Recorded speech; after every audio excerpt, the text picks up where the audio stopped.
Hey, fourth grade, we are going to work on making clay not explode in the kiln. So if I want a ball of clay like this to go into the kiln, if I just put it in like this, it would explode because it's thicker than all of my fingers put together.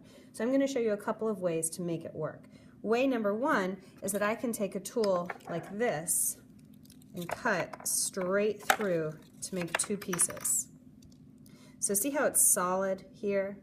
What I'm going to do is take a tool like this one, and I'm going to carve out all of this inside clay, because if it's thinner on the inside, it won't explode in the kiln.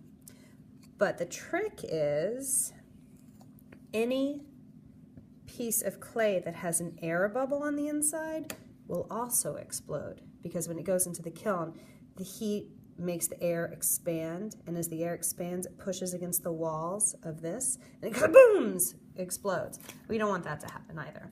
So I have two pieces that I've hollowed out with this tool. I'm going to take some newspaper. I'm going to crumble up my newspaper. I'm going to put it inside one hollow, and then I'm going to put the other hollow on the other side. But also, if I just stick these together, they're going to fall apart. So I need to take my toothbrush, a little dab of water, not a ton, just a dab.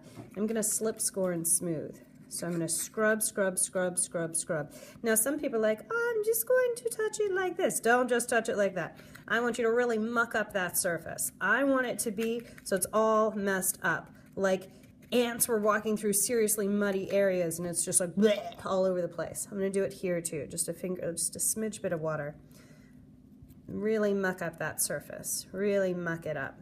That's creating the slip and the score. The slip is the wet stuff. The score is where the toothbrush bristles went in. So now I'm going to put it back together, and I'm going to take my thumb and I'm just going to work it over the seam to bring them together. And I'm doing this so it doesn't look like I have one or two pieces that I'm putting together. I'm making it so it looks like it's all one piece, and hey, it already does. And so anyone else would be like, oh look, you just have one big hunk of clay. Oh no, it will explode in the kiln. And then you're like, ha ha ha, it won't explode in the kiln because I've made that hollow bit. Now what I was talking about with trapped air exploding, it does have all of that trapped air in the hollow. So I need to take a tool like this, and I'm just going to give it a quick punch. Maybe another one just for safe keeping. So now the air can go in and out of these holes, so instead of pushing on the sides of the clay, it's going to escape through this. So that's one way you can make a larger piece of clay look solid even when it isn't.